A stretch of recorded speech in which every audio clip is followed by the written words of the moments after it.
Kini ang GMA Regional TV, One Mindanao. Aniya na mga dagkong balita karong adlaw sa One Mindanao. Mga opisyal sa DPWH Davao Occidental District Engineering Office gipasakaan og mga kaso kalabot sa Ghost Flood Control Project sa probinsya. Usap patay duha samdan human na kuryentehan dihang nag-install og poste sa solar light sa Surala South, Cotabato. Nagpakatag og bomb threat sa duha ka eskwelahan sa Davao City nga usa di ay ka 14 anyos nga lalaki na rescue. Mag-amahan, patay human na bangga ang gisakyang motorsiklo sa kasugat nga truck.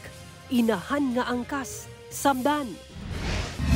Special Investigation Task Group Antatiko doon na lead sa mipusil patay sa kanhi empleyado sa National Irrigation Administration Region 10. Mga delegado sa Batang Pinoy Games, nangandam na una ang pagsugod sa kompetisyon ugma. Young P-pop group nga Cloud7 makigduyog sa opening night. Kini ang GMA Regional TV, One Mindanao. Maayong hapon Mindanao, ako si Sara Hilomen Velasco.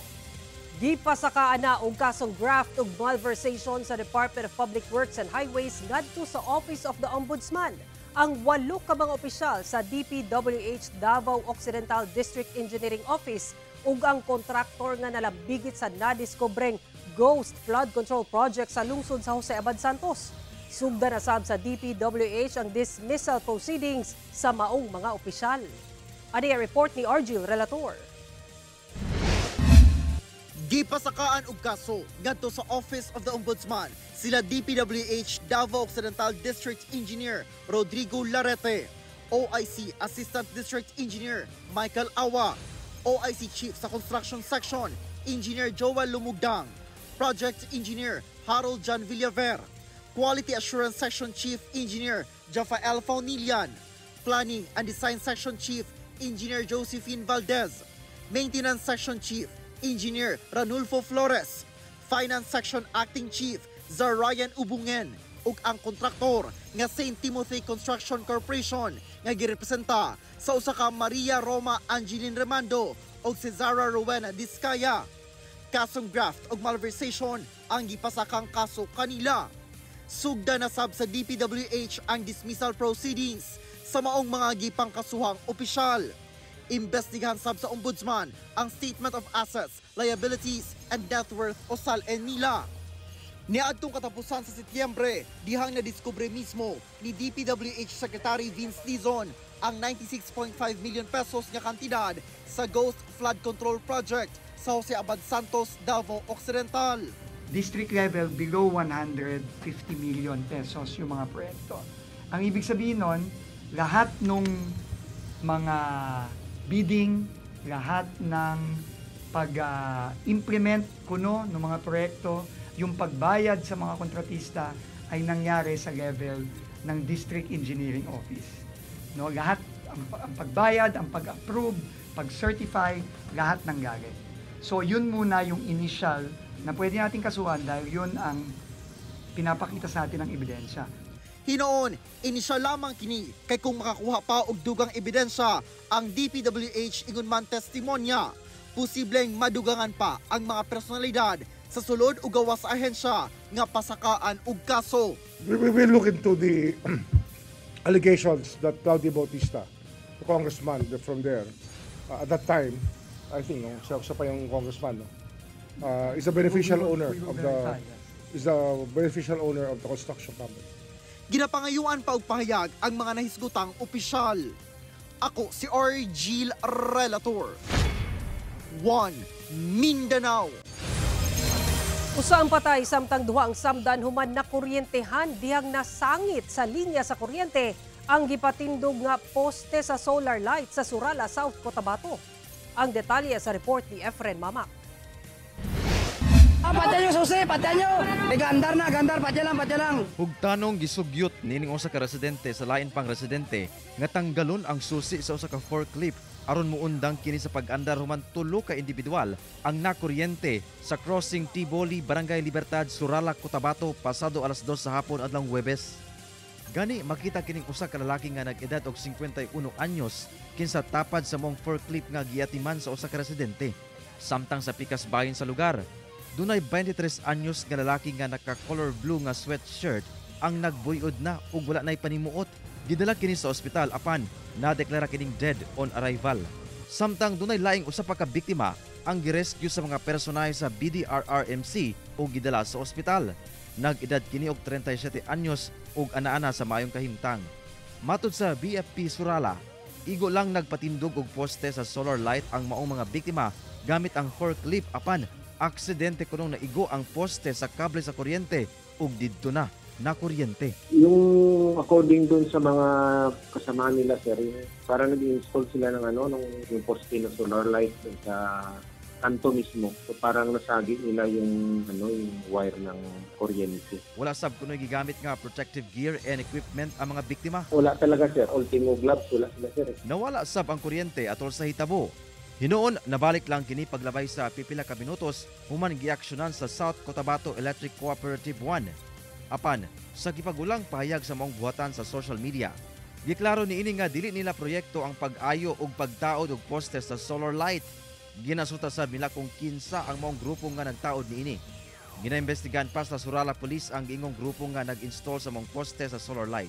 Advice lang namin sana nag-coordinate sila sa electric company o sa municipal engineering office para at least mag-guide sila kung ano tama plus ang gagawin doon. Kauban si Gary Balantay, Efren Mamak, 1 Mindanao.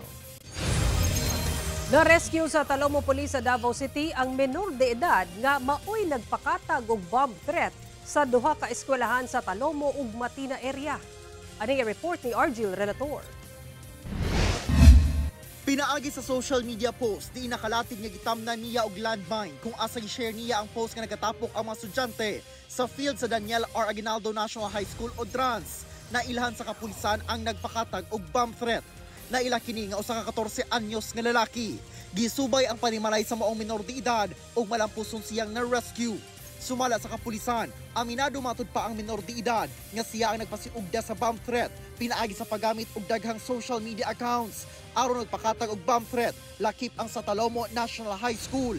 Kanhi estudyante di ay kini sa DRANS apan gibalhin sa Matina Pangi National High School tungod sa daghang behavioral issues. Walay criminal liability ang maong minor de edad ubos sa Juvenile Justice and Welfare Act. Girefer siya sa social worker alang sa monitoring o counseling intervention. Gipahimangnuan sab sa mga otoridad ang mga ginikanan nga i-monitor ang ilang mga anak. Parayon pa sa ginasuta kung kinsa pa ang ubang nagpakatag og bomb threat. Ako si Argil Relator. 1 Mindanao. Gipaabot na sab ang pagsaka sa presyo sa mga produktong petrolyo sunod semana. Sumala sa Oil Industry Management Bureau sa Department of Energy, base sa 4-day trading, posibleng mosaka og 30 centavos kada litro ang presyo sa gasolina ug 80 centavos matag litro sab ang iusbaw sa presyo sa diesel ug kerosene. Kung madayon kini ang upat ka sa gunsong semanang pag-usbaw sa presyo sa gasolina ug ikaduhang semanang pag-ubos sa presyo sa kerosene. Kanumdumang walay paglihok sa presyo sa diesel sa miaging semana. Ang pagsaka sa presyo sa lana tungod sa sanksyon sa US sa mga kumpanya sa lana sa Russia tungod sa kagubo tali Ukraine ug pag-ubos sa inventory sa crudo sa US tungod sa kusog nga demand sa mga refinery. Mamahimo pa kining mausab base sa resulta sa trading karong adlaw. Nakatagda na nga ipatuman ang pag-clamp o pag-lock sa mga ligid sa sakyanan nga illegal nga nagaparada sa kadalanan sa Davao City. Kini man giaprobahan na sa 21st Davao City Council ang ordinansa kalabot niini. Ang detalye sa report ni Argil Relator. Giamyandahan ang traffic code sa Davao City, diin ginatugutan na ang City Transport and Traffic Management Office sa paggamit og wheel clamps o tire locks sa mga illegal nga nagaparada nga sakyanan sa kadalanan sa syudad. Covered niini ang 4-wheel vehicles ug pasaka. Nakatakdang sugdan ang tulo ka bulan nga pilot implementation ni ini sa Enero 2026. Una ang full implementation sa ordinansa. Ang first areas na i-cover is from Agdao to Lasang, kanang whole stretch sa Castillo, parts of Quimpo, Boulevard, and Sandawa area. Sa Disyembre karong tuiga, nakatakda ang pagpalit sa LGU ug wheel clamps ug tire locks nga gamiton lakip ang road signages. Ang musupak, dunay multa nga 2,000 pesos alang sa light vehicles aron tanggalon ang wheel clamps o tire lock. 5,000 pesos alang sa truck. Gawas pa kini sa citation ticket nga 500 pesos sa illegal parking. Basically, it's just an additional tool. Kabalo naman jud ta, na bawal jud mag-park sa mga major roadways na to diri sa Davao ug para makatabang punta sa mga establishments na maapektuhan sa traffic, no? Kayo sahay mapansin nato, grabe na ang traffic pag abot sa unahan ay naalang di ay nagpark, maunang na traffic siya. Sumala pa nga naa sa sobra 200 ka mga sakyanan matag adlaw sa downtown area lang ang madakpan tungod sa illegal parking. Ubos sa National Building Code, gina-require ang matag establishmento nga mag-provide og kaugalingong parking area. Kinahanglan kini makomply una ang ilang building ug business permits. Kauban si Melchor Awing sa kamera. Ako si Orgil Relator. 1 Mindanao. TV ang GMA Regional TV. 1 Mindanao. Gibuti ang sa otoridad nga duna na sila lead sa persons of interest nga gingong utok ug mipusil patay kang anhing National Irrigation Administration Region 10 researcher Niro Kyle Antatico sa Cagayan de Oro City. Ano ang report ni Cyril Chavez. Gibutyag sa Special Investigation Task Group o SITG Antatico nga duna na sila lead kalabot sa persons of interest o utok sa pagpatay kang anhing NIA 10 researcher Niro Kyle Antatico sa Cagayan de Oro City. Apan dili una nila ihatag ang detalye sa mong lead. Nagpabiling motibo sa mong krimen ang giingong mga expose ni Antatico sa iyang social media kalabot sa giingong mga korupsyon sa NIA project sa Lanao del Sur. Ang primary na tinutukan natin, although we're not focused on that, ay yung kanyang allegations sa kanyang workplace. We are in touch with the administration of NIA. Administrator Villen has personally got in touch with us and he expressed his desire na sana masolve ka ganito para mawala yung agam-agam na pagkakapot sa opisina. Nakikalayo na matud pa ang mga opisyal sa NIA 10 sa SITG Antatico aron maestablisar ug masubay ang mga posibleng nahitabo nga miresulta sa pagkamatay sa biktima. Gani nagpahinumdum sabang opisyal ngadto sa katawhan labi na sa dunay ideya kalabot sa giingong korupsyon sa ahensya nga iagi kini sa saktong proseso o magtuso og kaso sa korte. To the courts to prosecute yung kanyang mga allegations. That way, nakita na rin siguro ng DOJ, if that is the case, na pwede siyang pumasok sa kanilang witness protection program and we could have provided the proper security forces para protektahan sila. Nagpasalig sab ang opisyal nga masaligan og sincero kuno sa ilang tahas ang mga pulis. I'd like to thank the PPS come along way. You now have a police force that you can trust. You now have a police force that is modern at tapos na yung mga backward breakaways. Ilang beses natin napatunayan yan. Kauban si Roland Cañas, Cyril Chavez. 1 Mindanao. Patay ang mag-amahan samtang samdan ang inahan nga gikan na malit og pagkaon alang sa birthday celebration sa ilang laing anak human nabangga ang gisakyang motorsiklo sa kasugat nga truck sa Polomolok South, Cotabato. Samtang laing tulo ka mga pasahero ang angol human nadaro sa usa ka truck ang pipila ka sakyanan nga mihunong sa traffic light sa maong lungsod. Nakaalerto si Efren Mama. Di karon sa kuan. Kusing kahoy nga Nagmugna og paghuod sa dagan sa trapiko sa kadalanan sa puro crossing kahoy sa barangay Lamcalya, Polomolok South, Cotabato. Human mibabag ang mitakilid na nga truck pasado alas 4 sa hapon adtong Miyerkules. Gani ang mga kargang pinya sa mong truck nagkatagna sa dalan. Apan sa mangilngig nga insidente, nakabangga di ay mong truck ug usa ka motorsiklo nga gisakyan og usa ka magbanay. Dead on arrival sa ospital ang driver nga usa ka amahan nga nag-edad og 42 anyos. Lakip na ang 15 anyos nga anak niini nga iyang anak nga lalaki. Samtang gilayon sab gipatambalan sa ospital ang 50 anyos nga laing angkas nga inahan. Sumala pa, dala matud pa sa mga biktima ang napalit nga birthday cake ug pan aron ihanda sa birthday celebration sa laing anak sa mga biktima. Yang nahitabo ang disgrasya. Matud sa Polomolok Municipal Police Station, gilatas sa 50 anyos nga driver sa maong truck ang kalsada. Apan pag-abot sa lugar, nawad-an matud pa og brake ang truck. Hinungdan nga nawad-an og kontrol ang driver hangtod nga mipadulong kini sa pikas lane kung asa dapit ang kasugat nga motor ug didto na nagbangga. Matud sa driver, posibleng nadatugan ang mga biktima. Sigog bumba sa brake, wag yun.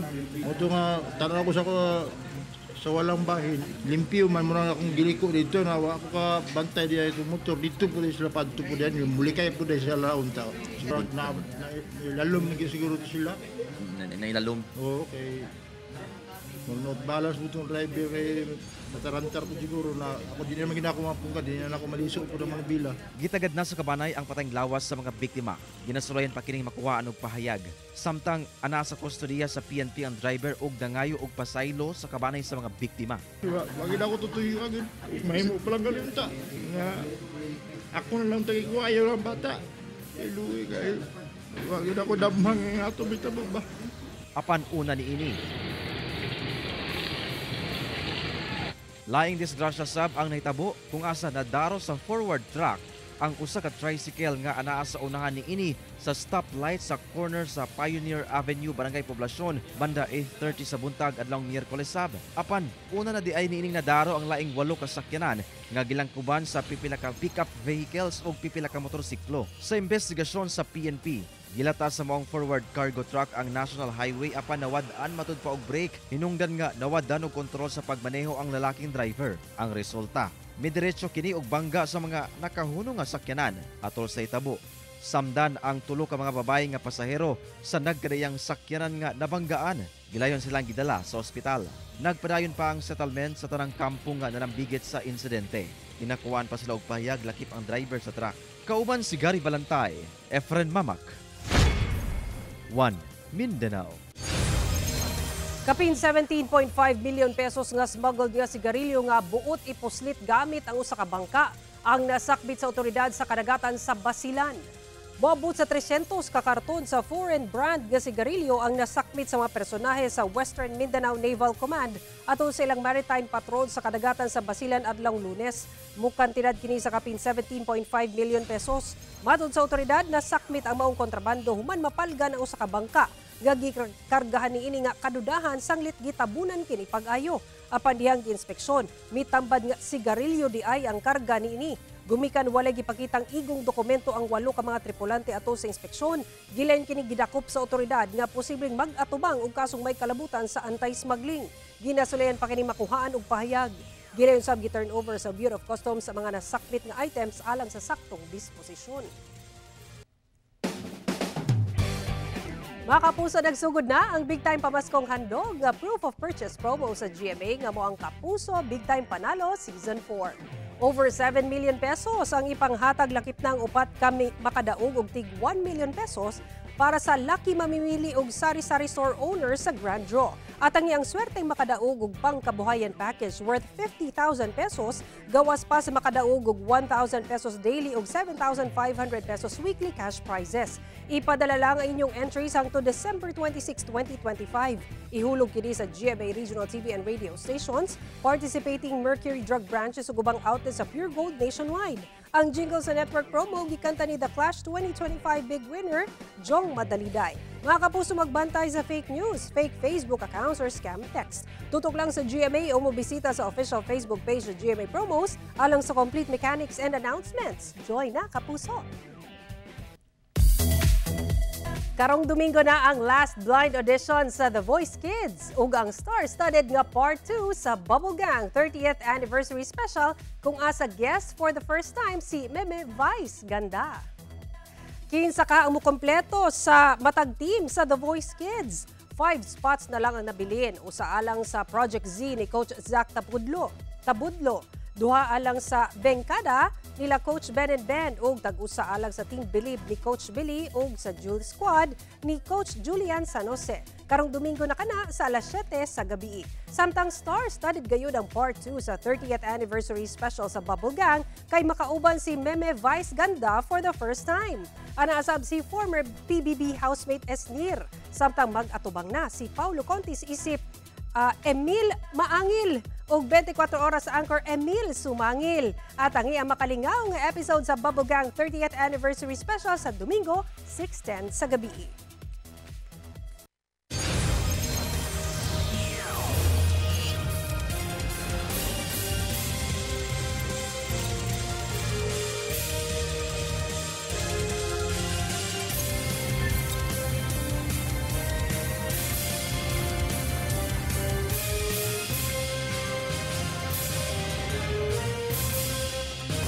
Laraw nga Mindanao Secession o pagbulag sa Mindanao sa Luzon ug Visayas, wala yuni ni Mindanao Development Authority Secretary Leo Magno.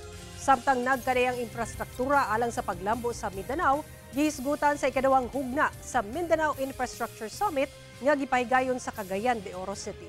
Ada report ni Cyril Chavez.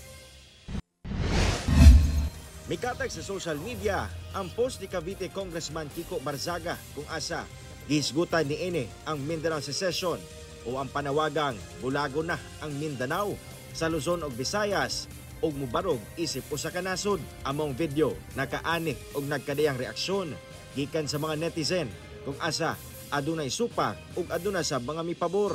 Apan alang kang Mindanao Development Authority kun Minda Secretary Leo Tereso Magno, wala siya mituon ni ini nga ideya. Matod sa opisyal nga nasayod siya nga adunay nagkadayang punto ang mga tawong nanawagan sa secession.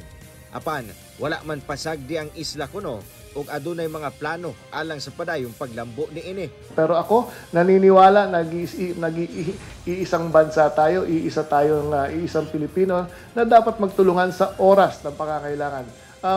Hindi wala sa akin paniniwala, pasensya na personal ko itong opinion, wala sa akin paniniwala ang ganito dahil nakikita ko ang sinseridad ng ating gobyerno ngayon para tulungan tayo, hindi lang dito sa Mindanao kung hindi sa buong Pilipinas. Samtang ato sa Second Minda Infrastructure Summit nga gipahigayon sa Cagayan de Oro City, gibutyag ni Magno nga nagkadayang proyekto ang nakadakdang himuon sa Mindanao. Karon tuiga sab mas gipakusgan ang public-private partnerships nga magresulta sa mas daghang proyekto ug mas paspas nga paglambo sa mga infrastruktura. What is common really is our thrust to make sure that our constituents ay nagkakaroon ng humane or civilized way of living.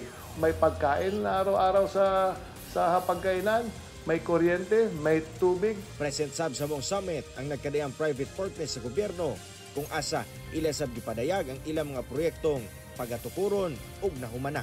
The newest completed one is the weather forecasting the facilities through the grant assistance located in the Cagayan de Oro also. Kauban si Jaybert Pairat, Cyril Chavez. 1 Mindanao. Giapod-apod na sa LGU ang cash assistance alang sa mga nalinugan kansang balay totally damaged sa Baganga, Davao Oriental. Samtang mga tagtungod sa mga totally damaged nga balay sa Tarragona, Davao Oriental, gilaumang makabalhin na sa modular tents sa katapusan sa bulan sa Oktubre. Ano yung report ni John D. Esteban?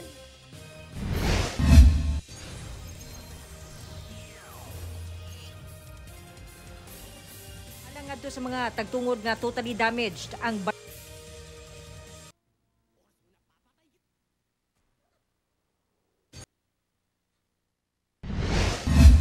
gipasabot sa lokal nga pangamahanan sa Baganga sa Davao Oriental nga giuna nila ang cash assistance alang ngadto sa mga tagtungod nga totally damaged ang balay tungod sa linog.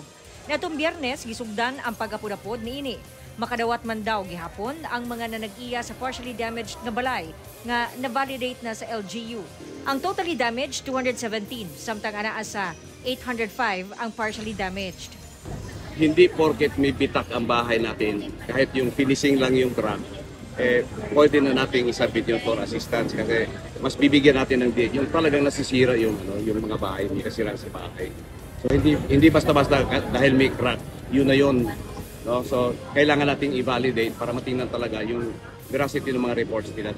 Si Melenda ang usa sa mga milinya alang sa pinansyal nga tabang kinsa nawad-an og panimalay tungod sa pagtayog. Papasalamat po para mabilis ang paayos yung bahay namin na nasira. Usasab sa kinahanglan sa mga apektado sa linog, labi na sa mga bata mao ang stress debriefing. We're calling for assistance actually para sa psychological first aid. In fact, we had an initial arrangement with an international organization para tumulong sa amin magkaroon ng trainers training para sa mga teachers, para sa mga empleyado at sa mga parents para mapabilis ang reach ng ating psychological first aid. Samtang sa Tarragona, gitugutan na sa LGU ang mga pamilya kansang balay partially damaged nga gusto na makabalik. Gihatagan sila og nagkaraiyang tabang sa managlahing ahensya. Matagabiin nagpahigayon og film viewing ang LGU alang sa mga evacuee nga nagtiner una sa tent city. Sa October 30 sab gilaumang mabalhin ang mga pamilya nga totally damaged ang balay sa mga modular tents. John D. Esteban, 1 Mindanao. TV ang GMA Regional TV, 1 Mindanao. Good news sab sa atong mga kapuso sa Davao Region tungod dunay bag-ong promo ang Kapuso Network kung asa pwede kamong makadaog og cash hangtod 10,000 pesos. Kini ang Regional Proof of Purchase promo sa GMA nga mo ang Kapuso Kasiyahan Panalo. Makita sa screen kung paunsa maka-appeal sa mong promo. Mamahimong magpadala sa ilang entry sa mga kapuso sa Davao Region para sa chance nga makadaog og mga papremyo. Pwede ka mong magpadala sa inyong entries hangtod November 7, 2025. Pwede ninyong ihulog ang entry sa GMA Regional Station o kuha sa piling supermarkets o grocery sa Davao. Bisitahan lang ang official Facebook pages at GMA Promos alang sa kumpletong listahan sa Dropbox locations o sa uban pang announcements. Mga kapuso, magbantay sa fake news, fake Facebook accounts o kaha sa mga scam text. Andam na mga atleta nga magtigi sa nagkariang sporting event sa Batang Pinoy Games 2025 nga magsugod na ugma sa General Santos City. Atong silipon sa report ni Efren Mamak.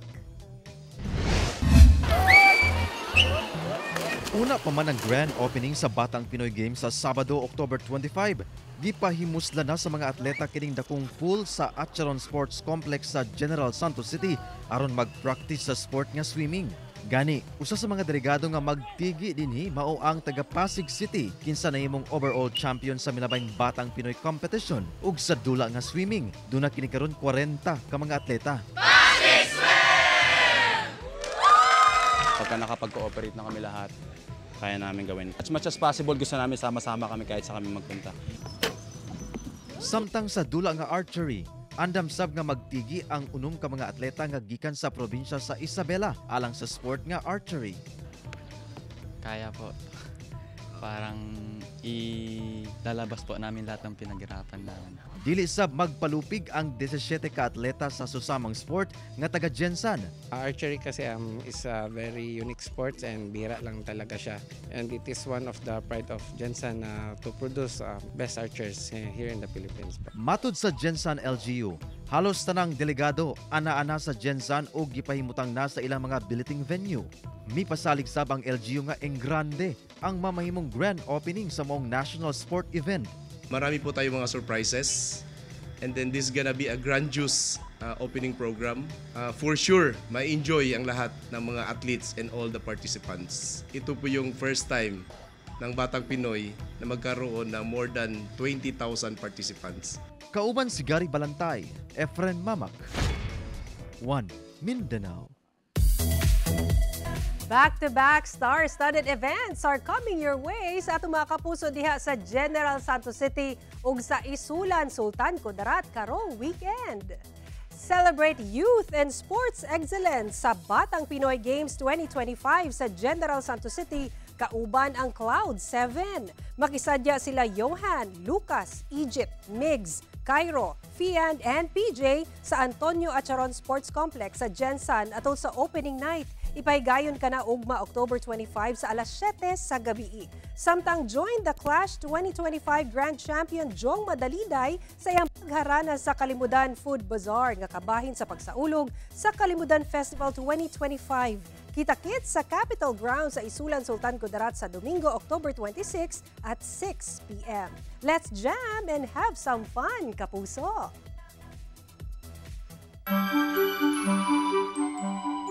Mga kapuso, sa 62 kaadlaw na lang, una magpasko.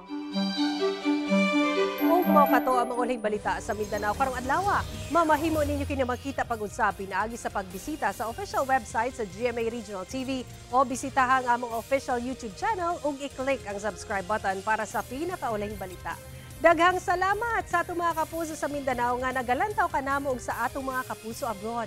Padayon lang sa pagtutok sa mga lokal nga balita matag adlaw tungod sa GMA Regional TV. Local News Matters. Kami ang GMA Regional TV 1 Mindanao. Tibok persa para sa mas dakong misyon ug mas halapad nga pagserbisyo sa nasod. Happy weekend mga kapuso ug mag-amping kita kanunay.